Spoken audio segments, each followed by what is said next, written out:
আমি যদি দেশের প্রধানমন্ত্রী হই তবে সবার আগে এই পরীক্ষা ব্যবস্থাটা তুলে দেব। মাননীয় প্রধানমন্ত্রী, সম্মানিত সভাপতি ও উপস্থিত সুধীবৃন্দ, ইহার চেয়ে হতেন যদি অনেক কিছু তো হতে ইচ্ছে করে, কিন্তু বাবার অত্যাচারে কি কোনো কিছু করার বা হওয়ার সত্যিই জো আছে? এই তো কদিন আগে বাসার সবাই মিলে নাটক দেখতে বসেছে, আমিও পরিবেশের গন্ধ শুকে আস্তে আস্তে এগোচ্ছি কোন রকমের দর্শকের সাহিত্যে জায়গা দখল করার জন্য। অমনি বাবা গুরুগম্ভীর কণ্ঠে আদেশ জারি করলেন, দুদিন পরে তোমার পরীক্ষা, এখন তোমার এসব নাটক ফাটক দেখা চলবে না। কি আর করা, দরজার চৌকাঠ থেকেই ফিরে যেতে হলো। যেতে যেতেই শুনতে পেলাম নাটকের ছেলেটি তার বাবাকে বলছে, আমি এবার পরীক্ষা দেব না। ইস, আমি যদি এমন করে বলতে পারতাম, এই নাটকের ছেলেটির মতো হতাম। কিন্তু এ তো শুধু নাটকেই সম্ভব।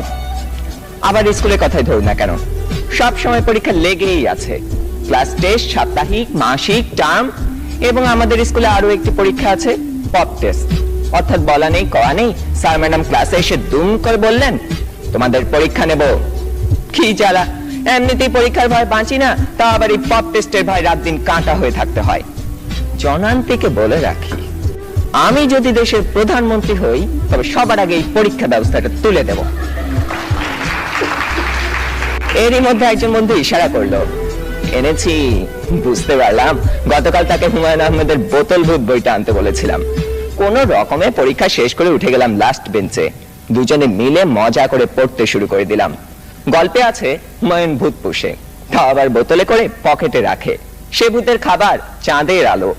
ক্লাসের একজন যখন একথা বলে দিল, তখন অঙ্ক স্যার বোতলটা নিয়ে ভূতটাকে এক ঢোকে পেটের ভিতর চালান করে দিলেন।